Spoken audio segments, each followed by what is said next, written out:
አንደበታችሁ ክፉ ነገር አትናገሩ። ጾም ዝምታ ነው። አትብሉ። ቢቻል እቺን 2 ወር ጨው የሌለው እህል ብሉ። ጾም በተፈጥሮ ስጋን መውጃ ነው። አንዳንዱ 6 ሰዓት ይጾምና አይ ምግብ አልደረሰም እንዴ ይላል። ከምግብ ጋር የተያዘ ታሪክ አለ።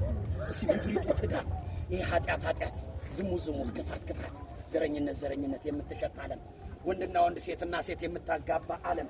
እሺ ሻሩት፣ በጾም እስኪ በጸሎት ሻሩት። አንዳንድ ሰው ይመጣና ረዲያ ቄስ ገድያለሁ እንዴ ይላል። እባክህ ወንድሜ የፈረንጅ ኳስ አለ ሲባል እንቅልፋቱ የሚዳፋ ትውልድ ለምን አታስቀድስም ሲባል ምን አድርጌያለሁ እኔ እያለ ይመጻደቃል። እግዚአብሔር መዓት ያመጣብሃል። እንደዛ ከሆነ ስኳርህም አይድንም፣ ደም ግፊትህም አይድንም፣ ጨጓራህም አይድንም፣ HIV አይድንም። እየባሰበት ይሄዳል። ያስከው ገንዘብ በሙሉ አመድ እየሆነ ይሄዳል። እግዚአብሔር ምስክሬ ነው፣ አልዋሽም። ቄሱ አያድንህም፣ ጳጳሱ አያድንህም፣ ባህታዊ አያድንህም። ምን ማለት ፈልገህ ነው ካልከኝ ንስሐ ግባ። በቃ ምድሪቱ የምትድነው ያለ ንስሐ ሌላ ነገር አይደለም። የትኛውም ቄስ ለማንኛውም ሰው ንስሐ የመስጠት ግዴታ አለበት። ካህን እስከሆነ መርጦ መያዝ፣ መርጦ ንስሐ መስጠት ማን ምንድነው የሚባል አማርኛ አይሰራም። በዚህ መስቀል ላይ የሞተ እግዚአብሔር ለሁሉ ነው። አንዱ ለሁሉ ሞተ በሉ። አንዱ ለስንቱ ሞተ? አንዱ ለስንቱ ሞተ? በየሄድንበት ቦታኛ ተሳቀን በሚዲያ ላይ አባ ቄሶች ነው እየጨፈሩ ለኔ ሞተው ቄስ አይደለም። ትናንትና እነ ዘርፌ ነው ምናምን ዘማሪ የነበሩ ሃይማኖታቸውን ጥለው ሄደዋል ስላልተጠሩ። እኔ ቄሱ ጭፈራ ቤት የጨፈረው ቄስ አይደለም ለኔ የሞተው፣ ለኔና ለእናንተ የሞተው የድንግል ማርያም ልጅ ወላዲተ አምላክ ቤዛዊት ዓለም ድንግል ማርያም ልጇ ኢየሱስ ክርስቶስ ነው። እምነት ያድናል።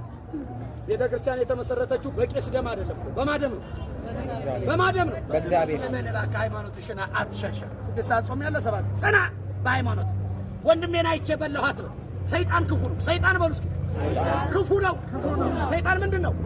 ስለዚህ አንቺን ብሎ አስቀዳሽ ይላል ሰይጣን። ደስ ይበላል። በክርስቶስ መሰደብ ማስትሬትና ዲግሪ ነው። ሁሉም ሰው ያገኘው። አንቺን ብሎ ቆራቢ ይላል። ደስ ይበላችሁ። ማስትሬት ነው በክርስቶስ መሰደብ። ስለዚህ ነው ጨርሻለሁ። ወደ ጸበሉ ነው የምገባው። አባቴን ደክሟቸው እዛ ጸሎት እያደረጉ ነው። ይሄንን ለካህናትም ለቄስም ተናግረናል።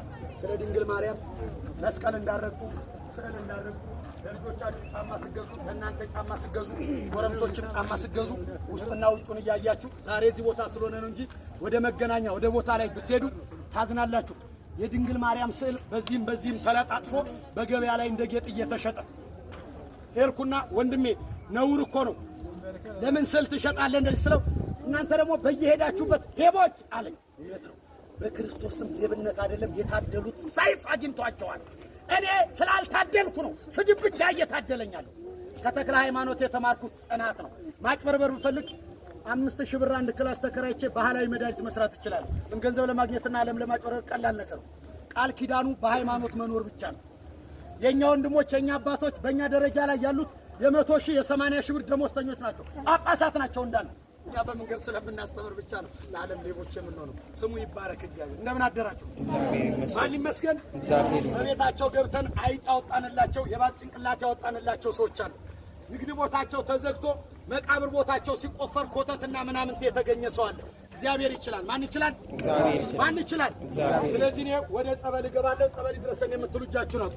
ስልክን አስገባው።